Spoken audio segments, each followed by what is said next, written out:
మహబూబాబాద్ జిల్లా అభివృద్ధిపై రాజ్యసభ సభ్యుడు వేణరేందర్ రెడ్డి కీలక వ్యాఖ్యలు చేశారు.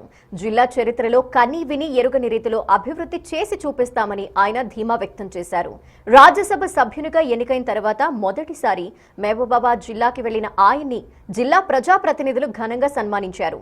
కేసీఆర్ లాగా మోసం చేయకుండా అభివృద్ధి సంక్షేమాన్ని రెండు కళ్లలా చూస్తూ రాష్ట్రాన్ని ముందుకు తీసుకువెళ్తున్నామని చెప్పారు. ఇప్పటికే 2 కోట్ల మంది మహిళలు ఉచిత బస్ ప్రయాణం చేస్తున్నారని, 65 లక్షల కుటుంబాలకు ఉచిత విద్యుత్ అందుతోందని గుర్తు చేశారు. 25 లక్షల కుటుంబాలకు 21,000 కోట్ల రుణమాఫీ చేశామని, త్వరలోనే మిగిలిన హామీలని కూడా నెరవేరుస్తామని భరోసా ఇచ్చారు. ఈ అభినందన సభలో ఎంపీ బలరాం నాయక్, ప్రభుత్వ విప్ రామచంద్ర నాయక్, ఎమ్మెల్యే మురళీ నాయక్, జిల్లా కాంగ్రెస్ పార్టీ అధ్యక్షురాలు ఉమా, జిల్లా గ్రంథాలయ సంస్థ చైర్మన్ వెనం శ్రీకాంత్ రెడ్డి, కార్యకర్తలు, అభిమానులు పాల్గొన్నారు.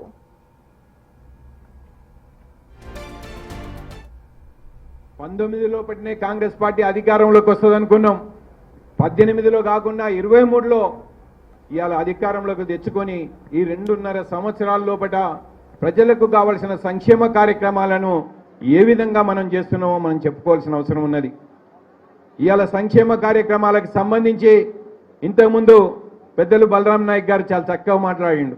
ఎందుకంటే బలరాం నాయక్ గారికి మూడు వస్తే ఎట్లా మాట్లాడతాడో అనేదానికి వాళ్ళ ఒక నిదర్శనం.